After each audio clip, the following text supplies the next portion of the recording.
Welcome to Fraction of a Teacher, the podcast where two trainee maths teachers navigate the wild world of teaching, equations, and everything in between. I'm Francis. And I'm Jen. Join us as we reflect, share stories, and have a laugh about life in the classroom. Whether you're thinking about starting a career in education, a trainee teacher in the thick of it all, or just curious about what it takes to shape young minds, you're in the right place. So let's dive in. Hey, good morning, good afternoon, good evening. It's Francis, and really exciting for our fourth episode. Not only is Jen here, but we have got a very special co-presenter today, and that is Sophia. So, hi, Sophia, welcome. It's a pleasure to be here. You do so much behind the scenes. It's lovely to have you here on the show to share the fun of making these as well. Thanks for joining us. Well, thank you very much. I think I've got a slightly different perspective as compared to the two of you. So I think it would be good to bring something slightly different along just for this episode. A little bit about me. My name is Sophia. I'm on the same PGCE course in the South Coast as Jen and Francis. We've been doing that together for quite a while. I'm in my mid-20s. I've just finished my undergraduate degree in financial maths. On that course, in my placement year, I did a job working in a tutoring firm. So that was a lovely bit of experience with some teaching. I also have a little bits of retail experience here and there. I worked for a big technology retailer. I worked mostly on the consumer side, but actually the majority of my work was dealing with business customers. So I have a little bit of experience dealing with lots of different people. I don't think either of you two knew that, did you? No. I'm very passionate about maths and love teaching. Oh my god, you don't even scratch the surface, to be fair, Soph. You're amazing. Well, thank you for having me. No, it's lovely to have you here. As we get to know, share a bit more about each other, we'll get to know a bit more about Sophia. Is this your starter today, Jen? Yes. Okay, so we've spent about 5 minutes of giving some homework to these guys where there was a outline of a person. And we've had to spend 5 minutes drawing 3 main facts, things that make up who you are. And there's no other criteria about it. This could be about your pets. This could be about colors. This could be about words and things that describe you. There's no limitation to this. So I've given these guys some homework. They've gone away and done it, and now we're going to find a little bit more. Should we start with Soph? Go for it. Well, I'll put all of these on social media later on for you guys to have a look at. On my picture, I've drawn a picture of myself wearing dungarees, because I'm always sporting dungarees in my casual life. I'm a very creative person, so that's my first word. I'm doing a lot of social media for Fraction of a Teacher. I love baking and crochet, anything creative, really. I'm also a cat person. Lastly, I wrote The Seaside. I grew up near the sea, and it's so nice returning back to the sea. I'm finally home doing my PGCE. Sophie, you're a cat person. Have you got a cat at the minute? I do. I grew up with 4 cats. I've got one left. I've surrounded by cats my whole life. I've got one cat left called Amber. She's very sweet.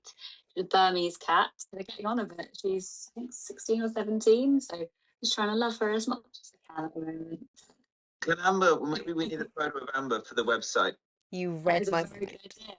Yeah. I will add that onto the post for next week for pet. Do you want to go next year? Yeah, I can do. I've seen Soph's picture, by the way. It's very artistic. So when we put these on social media, please be kind. I've drawn a slightly more colourful version of myself because I feel like I live my life in the full range of colours. I didn't feel like black and white was fair to describe me. I've drawn a picture of myself holding an American flag because I feel like being an American is a really big part of my identity. The next thing is I've got a ray of sunshine behind me because I feel like I'm a really positive, bright person. And I feel, again, that's something that I really bring into my teaching career, as well as just who I am as a person. These two will tell you about that. And the last thing I've drawn is Taylor, my bird on top of my head, because that's normally where he lives. So yeah, that's who I am. 3 things about me anyways. Maybe 4 if I live in color, but yeah. Awesome. I love it. And you say you're not artistic, but I think it's awesome. Yeah, this may be the new podcast illustrations, although I'd rather mine wasn't. So I didn't really listen to the instructions. I was basically playing that people who just is aware that they've got a task, looks at the outline of the person and just does their own thing, which is why there's 5 sections to mine, not 3. Why it's got no hair. I thought what we were doing, in my mind, was trying to divide up what's going on. So what we've got here is my sort of different roles, the different hats I think I wear. Starting off in the middle, I'm now a teacher, so that's pretty cool. That's my job, my career, being a dad and being a husband. Those are pretty key. So there's a family side. Then on the other side, I've got stuff I enjoy doing, time for me, like sailing, running, meeting up with friends, perhaps anything that's not family or teaching. And then there's just a whole pile of other stuff that's kind of the silvery bit. All the other things that take up time, the time goes. So I suppose that there's perhaps these 5 slices, and depending on the day of the week and the hour of the day and the time of year, those get bigger or smaller. But yeah, the new one in there is teacher. That's only been there since September. So not what you wanted, but that's what you got. I think it's exactly what I wanted. It shows how different people approach different tasks. Soph, do you agree with that? I love it. I completely agree. I think that you've almost looked outside of the box with how to approach this task. I think you've been very kind. I love. But you'll think of this moment next time you give some pupils instructions, they don't do something you expect. You'll be thinking of this. No, I love it. I think it's a real good dry run for how it would go in class because you've colored inside the lines, inside of the person, and you've given us exactly who you are. I think it's perfect. May I ask a question? Because I'm sure people are dying to know. Do we have any update on the job interview we had a few weeks ago? Yeah, so I had a really nice day. I went over to the school, slightly nervous, and it was almost a full day. I got there mid-morning, and every bit of it felt good. We taught the lesson first, had a tour of the school with the principal, then had lunch with the maths and science departments, did a GCSE higher non-calculator maths paper, which was fun. Then a pupil panel, and I did manage to get the sheepdog joke in, which I think was probably the main thing they considered in offering me the job. And then I had an interview, and then later that evening, the principal phoned me and said they were happy to offer me the job, and I was really delighted. So I've accepted, and I'm now filling out a whole lot of paperwork for them to start in September. I feel like it was a great fit, and I'm really excited about starting there later this year. That's brilliant. I think 2 weeks ago, I just submitted the paperwork. So yeah, really fast. So I feel lucky, right job, right school, right timing. I will let you know how it goes in due course, but pretty exciting. It's so exciting. And I think it's going to lend itself really well because there's an aspect of your job, if you feel comfortable. Are you happy to talk about that now while we're here, or do you want to come back to that later? I can't quite remember what we put on the title for today, but in my mind, it was about balance and about making this career sustainable. For me, it's interesting when you look at like the challenge a lot of teachers have of the sheer volume of work, the intensity of it, the importance of it, and the expectation you're going to put so much into it, that it's got to be sustainable. My nervousness coming from another career and a different background is how do I not just go so deep into this that it takes over my life and within 2 or 3 years I'm burnt out and then I struggle to sustain it, because I think it'd be a shame if a whole lot of people like us come into this career and don't stay. So at the end of the interview, I said, when I was asking questions of the panel, would they be open to discussion about considering 0.9 full-time equivalent, so working a 9-day fortnight rather than 10 days every fortnight? They were really positive about it. They said that probably could work. Let's talk about it, and obviously it links to what their plans are and things. But then when they made the offer, that was really taken into consideration. They said, yeah, so for clarity, that offer is, as you requested, a 9-day fortnight, and obviously you get paid 9/10 as much. But for me, and in terms of achieving balance and sustainability, I'm really excited, and I hope. And the way I pitched it to the principal was, I think they'll get a better teacher. I think I'll be better at my job because I'll be able to come to it with the energy I want to give it. The reality is I expect to spend a lot of that 10th day doing work, lesson preparations, marking and so on. But what it will allow me to do is then spend more time in the evenings with my kids and at the weekends. I'm really anticipating this job's going to be incredibly intense during the terms. And I'm really happy with that. But I think just having somewhere that I can focus without it being late at night or at the weekends is going to be really good. That made me really excited about the job. And their attitude confirmed for me it was the kind of school I wanted to work, the kind of environment and culture where you could have those discussions, and they understood that. I love that. I'm really, really happy for you, but well deserved. I'm so happy you've got a job. And at school, I know your location was really important for you. So the fact that you've got a job, you've got the location you want, you've got the kind of zero point 0.9 that you're really looking for, I'm over the moon. And I can now stop worrying when I turn up to every interview that you're going to be there. I was just relieved not to see you guys go. Nice and positive. But no, it's going to be exciting. And I'm really excited that you guys are still very much actively in that stage of getting towards the same place. Looking forward to updates probably quite soon. I have a question related to the job that you've applied for recently. Were they advertising specifically for a full-time role or a part-time role? What was their mindset in the job advert? That's a really good question. They were advertising for a full-time role. The indication I had from people I discussed this with before the interview was that it would not be considered inappropriate to ask, even though they hadn't advertised it like that. The department's growing, so this wasn't somebody leaving in September who they needed to replace, but this is an additional role in the department as the school's expanding.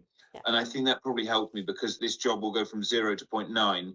The impression I get is that in a lot of schools, they'll be keen to discuss it. And I think particularly in subjects where they've got a shortage of teachers, I think there's a reasonable chance that it'll be given very serious consideration, is the impression I got. But yeah, we'll see how it goes. Amazing. Thank you. Oh, cheers. Well, we should move on because that actually is about half of what I was going to say about making things sustainable and balanced. Yeah. If you think back to your previous career and experience from that, how you approach teaching, do you have a feel for how you want to keep this in balance and keep it sustainable for you to be your best? Oh, absolutely. I think this is such an easy career to burn out with. It's just so much work. You'll always want to do more because you want to do more for your kids. I have a list of non-negotiables, things I do every week that I do not give up. They're mostly to do with like physical activity. So paddleboarding in the nicer months. I play on a soccer team on Sundays and I have training every Wednesdays. I don't give that up. And I would say one night a week, I put my laptop down and I have a date night with my partner. And that's really important for me because those personal relationships are the first thing to always go when I get busy because I'd rather have my head in a book and trying to get ahead. And I realize it's been weeks or months that I haven't seen some people. So I'm really trying hard to make sure I stay in contact with personal relations, not just people at work. That really helps with you too, because I consider you guys really close friends of mine. So when I get to see you every week, we might be talking about teaching, but I don't class this as work. I class this as doing something really fun. So yeah. No, I like that.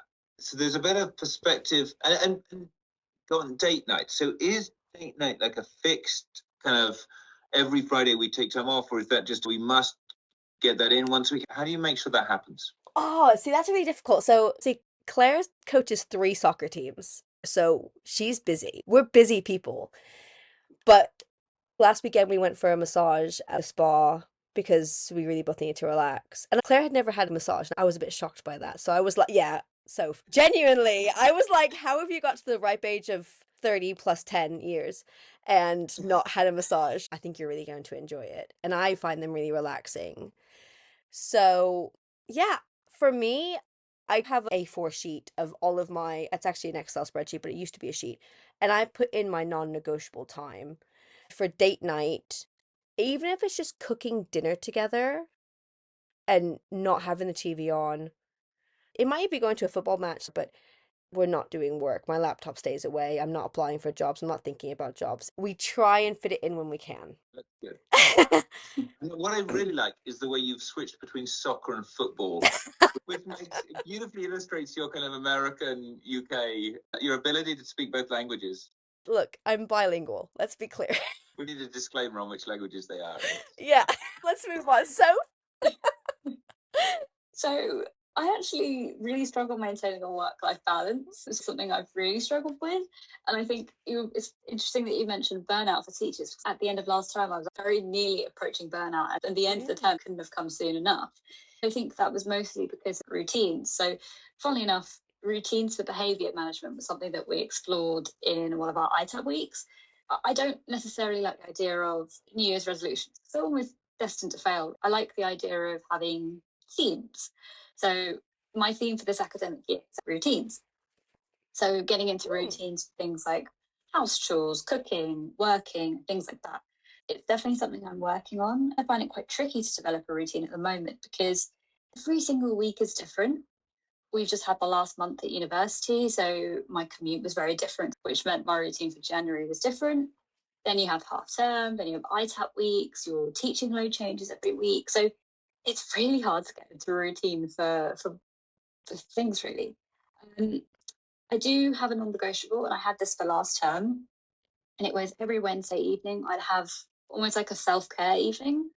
I'd shut the bedroom door, I'd just watch something in the background, do a face mask and just relax by myself. I found that made me human again. That's how I managed it. I've not yet implemented it since the start of January. I think I just didn't really have the time. I'm not an early riser. I will happily work until 2 in the morning if I have to, but it does mean that my sleep is really disturbed. That's something else I'm really working on, is actually saying to myself, because I do have to wake up a lot earlier for this new school, saying, okay, it's 8 o'clock, I need to stop working now, not leaving it until 10, 11, 12, which you can very easily get to. So it's a work in progress. It's not there just yet, but slowly getting better each week. Aww. I mean, that's me, really. I think you've described it beautifully, that for almost everyone it's a work in progress, isn't it? That's why we're fractions of a teacher. You've yeah. It's funny that it's a non-negotiable, but I've not done it this year so far. I will be doing it after half term, but no, it's something that I'd actually completely forgotten about. We were starting to prepare for this podcast. I did do that last time, and it actually worked quite well. So yeah. Good use of reflection there. I think that's the tricky thing sometimes, is that you can have these kind of plans, and then when things get really busy, almost it's hard to step back from that and remind yourself you need them. So I think that's typical of this. Like, you have great intentions, but then it can just become very tricky to implement if you're not really strict with yourself. Okay, well, maybe next week we can check in with you and make sure that the face mask self-care evening actually happens. Absolutely. Yes, I will 100% be doing that. Put that on the list. How do you plan, Sophia? Do you have a system for planning, Sophia? Do you have a diary? I do try to. I was actually just trying to find my copy of this. That's it?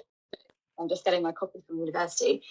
Yeah, I've devised a different routine. So we had a session at university where we looked at the non-negotiables and how we can prevent burnout in teachers, which I thought was really insightful. After we had that talk, I'd made a rough guide of what I would like to do each week, but it was very much dependent on the type of day. So I know that 3 of my days I've made a plan. For 1 of my days I'm having something slightly different. I will upload a rough copy of this onto Instagram, Facebook, social media, just so you guys can see what I'm talking about. But yeah, I did update that a little bit more. I think I really struggled initially thinking about what my non-negotiables were, because all of this is in progress for me. It's really helpful hearing you guys talk about things, especially because you have different priorities, you've got different life stages, and how you manage your time. I find that really helpful for somebody who doesn't do that very well. How do you manage your time, Francis? Especially because you've got children. How do you manage getting everything done? I'm a very understanding wife. I think we just sort of, over the last few years, refined a system that works for us. Everything goes in a long-term diary. Parents' evening, one of the kids has got a sports match, so that you're going out for dinner with friends. Everything goes in the online shared calendar. Every week, like on a Sunday, we'll get that calendar out. We'll get what's going on in the week, and we'll print out like an A4 sheet which says everything: who's dropping the kids off at school, who's picking up, who's away. That kind of keeps us on track, and then we work out who's cooking what for supper each night, which means that by Sunday evening we've got a printed out A4 sheet that everyone can read, and we put pictures on it for our youngest so that she can see what's going on as well. They genuinely look at it at breakfast and they're like, oh yeah, this is happening today, I need to take this to school.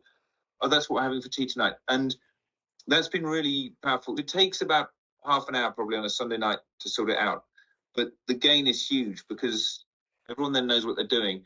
And obviously stuff changes during the week. Somebody's called up at work, the other person has to pick the kids up from school or whatever, but it gives you a starting point, a basis to make those changes from. And that has really helped us. As we're developing that, we just try and look for little opportunities. For me, running is a big thing. If I don't have about 3 runs a week, I get told by my wife to go out for a run, because apparently I'm less tolerable. A bit of planning and a bit of flexibility from that plan, I think.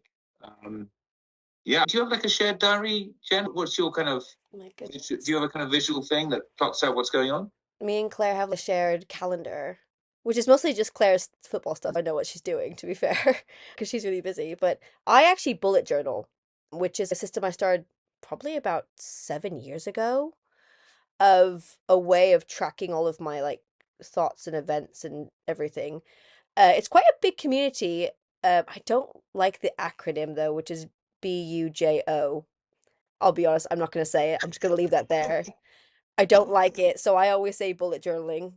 So that's me tracking my goals, where I want to be. So that's how I proactively manage my life, because I track everything from my thoughts, my events, things I need to do on one list, and then in the morning, I then plan my day that way.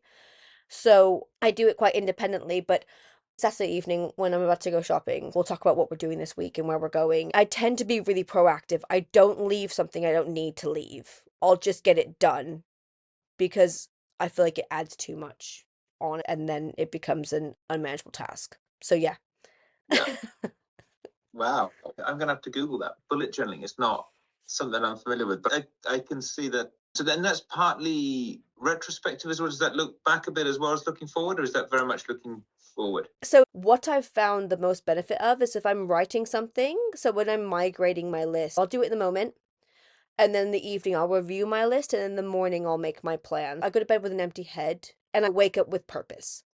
But what I find is if I'm writing the same thing, I realize because I'm having to write it again, I'm going, why am I still putting this on my list? Why has this been on for 3 days? Is it really that important?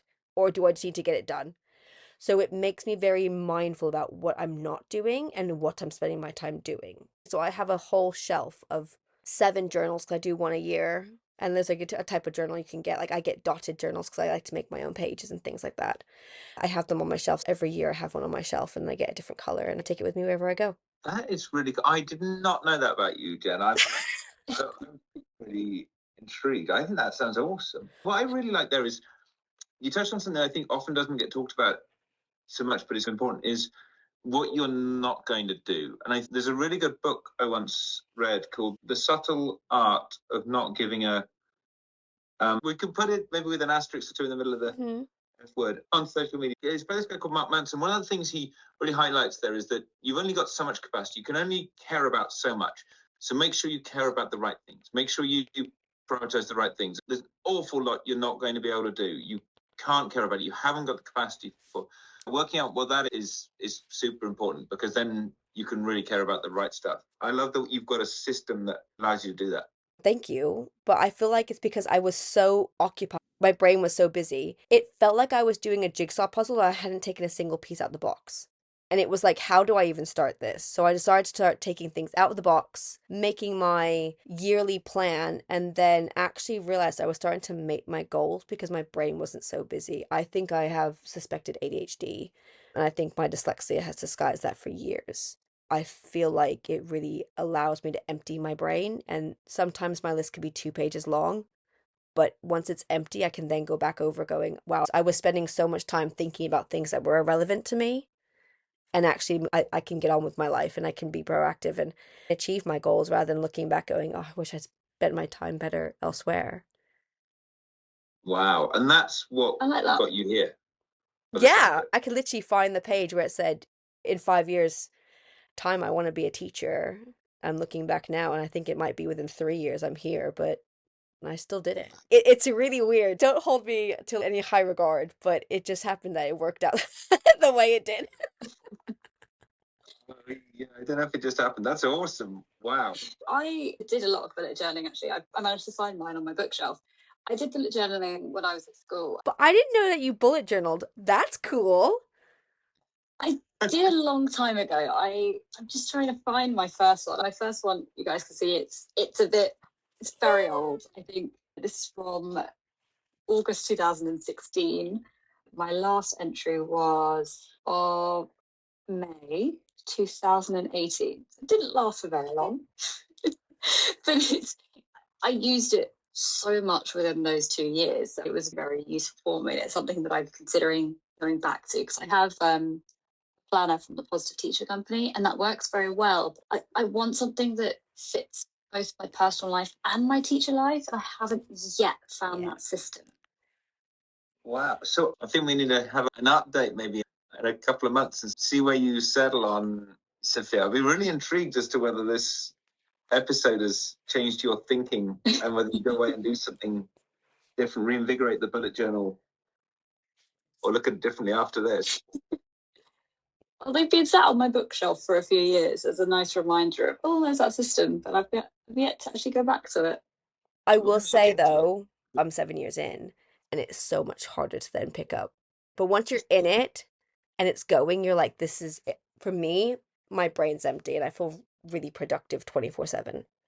That is cool. I'm going to definitely have a look. And I think you mentioned about the half term. You've got terms and they're split into half terms, and you've got periods of really high intensity. Yeah. And then opportunities of lower intensity. Whilst we're probably still working in holidays and half terms much of the time, it's going to be at a lower intensity. And I think that opportunity to step back and have perspective is really important. And I think it's trying to make sure we use that to be sustainable and use it as an opportunity to reflect on like the bigger picture, which is I think the sort of thing you were describing there, Jen, and maybe take a bit of a reset so that when we approach the second half of a term, like we will, 5-6 days time, we're kind of ready to go and hit that pace, because it's going to be busy again.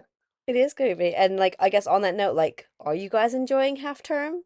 I am very happy. I'm up in Scotland with family, so I've got my kids with me, seeing my uncle, and he's the guy with the paintings. We've just been for some very wet, very windy walks on the beach, enjoying a bit of good food together and catching up with families. That has been amazing. I love getting up early and working early, so I've been getting a little bit of stuff done, a bit of uni work done, first couple of hours each day. That's another really big thing for me. Getting something achieved early in the day. Actually, if I have a day where I achieve something early, it makes me much better motivated for the rest of the day. It puts you in a good frame of mind and gives you control. So I think that's one of my biggest tips in anything like this. There's a really cool video on YouTube, a guy called Admiral McCraven, and he gives a speech at the University of Texas, a kind of graduation speech. And if you haven't seen it, it's really worth watching. So he's a US Navy SEAL background, and he talks about the importance of making your bed.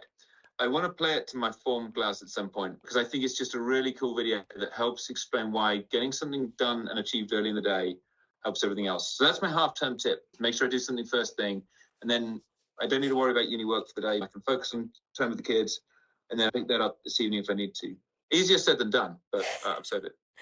No, I love that. Thank you for taking time out of your holiday to sit with me and Soph and just talk about life. Thank you very much. That's really kind of you, because I know our time with our family is so precious. Honestly, couldn't appreciate it more. Oh, not at all. Well, but this is part of the balance thing. So I think this kind of chatting is really good as well, because it helps give you that perspective. And so actually, it feels like a really good thing to be doing. So thank you guys. But Sophia, you've got some time off and you had a bit of time away, bit of time to yourself? Yeah, so today is Tuesday. I forgot what day it is. I've had a few days of just relaxing and not really doing an awful lot, just going out, doing things other than teaching. But I want to actually get through my to-do list. I have a few tasks that are outstanding from last term. So this half-term break is quite nice. It gives me time to actually, firstly, sleep. I've really lost a lot of sleep. I can sleep for a long time. I can sleep for 10, 12 hours. If you just leave me, I will. Going to school every day, I was getting 4 or 5. So you can imagine how draining I was by the end of the term. Sleeping and actually getting all my to-do list done. That's my main job this half term, really. But it's nice being able to do that on my own schedule. Wow. I didn't know how you survive on that sleep. Wow. 4 hours or 12 hours, which one? I mean, 4 sounds pretty. Wow. Yeah. I'm glad you're getting a catch up. Yeah, Sophie, you're so impressive. The way that you manage everything, and I know that you're traveling quite far for your placement as well, but you just make it look admirable. Genuinely, percent. You make it look easy, girl. Seriously. Thank you, but you honestly should see my to-do list. It's insane. Thank you. I'm glad it looks that way, but I'm sure this new half term is going to be full of things. I've got some job stuff lined up as well. In terms of like the fact that we're talking about like time management and well-being, I feel like we all kind of approach it slightly different, but actually I feel like sometimes us just talking is us looking after our well-being as well. The podcast conversation on my WhatsApp is by far my most used podcast. It's like my most used chat at the moment. Sometimes just checking in with you guys is such a lovely feeling. I never feel far from anybody. If I need to reach out, you guys are always there. So I feel like our take-home message that we've kind of got to without really structuring it is the fact that by looking after ourselves and looking after each other and making time for the things that we say are non-negotiables, we're making this a sustainable career for us. There's no one way of doing that. You have to find what works for you. Would you both agree with that? 100%.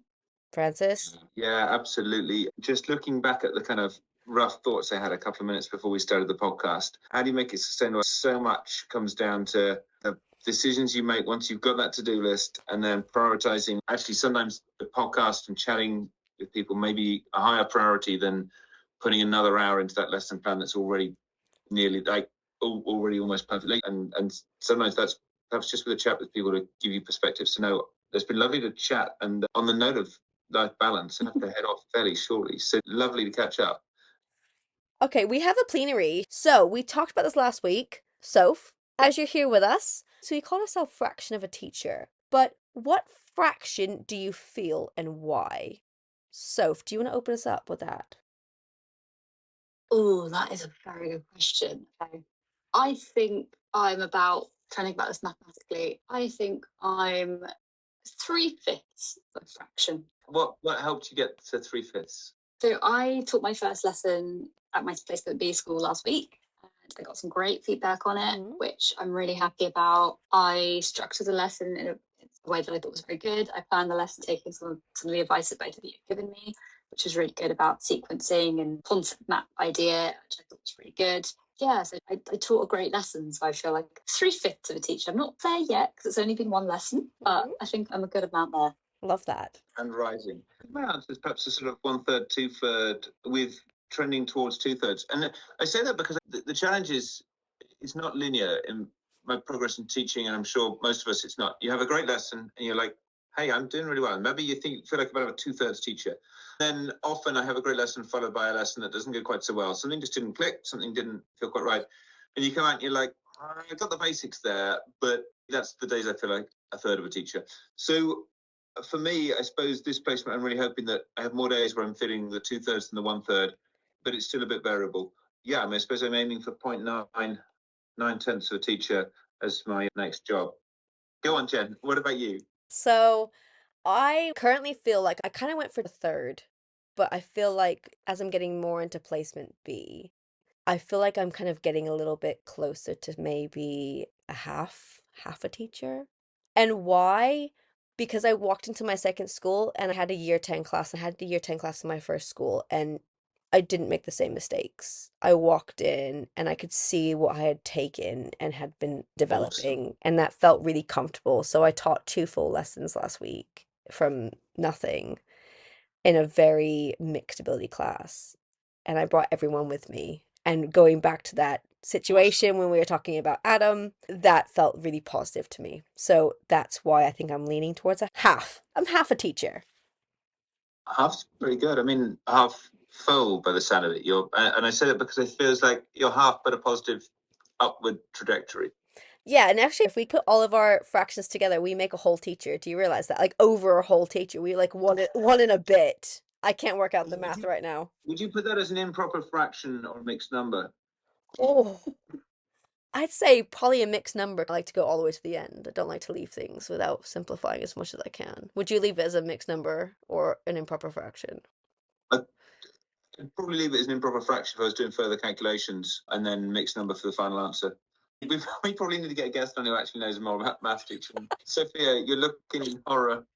She's never coming back. Oh, I don't know. It's just funny hearing you guys talk about all of this. 'Cause these are just the conversations that we'd have normally. We're just recording them. She's great. That's what makes this either so easy or so dangerous. I think that's probably a point where we should just, our losses. We'll get back to you on that fraction answer, guys. Massively. So, Sophia, thank you so much for joining us. Lovely to have you. Thank you very much for having me. And we'll be back next week with another episode. We've got it's been brilliant to start seeing feedback coming in on social media. So thank you so much for that. And do keep ideas coming as we look at our plans for the next half term and episode plans. I think that's it for this week. Over to you, Jen. Anything final to say? No, Soph, it's been an absolute pleasure talking to you. Francis, as always, it's been a pleasure. And can we just kind of quickly throw out there, thank you to your son for our jingle. I feel like that's going to kick in people's ears in a minute. We didn't actually say where we got that from, but your son made that for us, which is just heartwarming, buddy. Oh, he loves it. It's definitely a family thing. We've all got other people helping us out here behind the scenes, haven't we? And he loves it. More to come. He's actually working on one with an American twist, which Stop it. Yeah, that's his half-term project. Love that. Let's sign off. But guys, enjoy the rest of your half term, and I cannot wait to catch up next week. And so keep smashing on socials. Honestly, mate, you're doing amazing. Thank you very much. I'm going to schedule some posts now. Bye, guys. Bye. Thank you for listening to Fraction of a Teacher. If you've enjoyed this episode, please subscribe, leave us a review, and share it with your fellow teachers or friends. New episodes released every Thursday morning at 5 o'clock. Follow us on Instagram or TikTok at Fraction of a Teacher Podcast for updates, behind the scenes fun, and more content. We would love for you to get in contact with us with your ideas, any questions you have, or things you'd like us to cover. So please email us at fractionoat@gmail.com or message us on social media. Until next time, keep smiling. And keep solving those problems.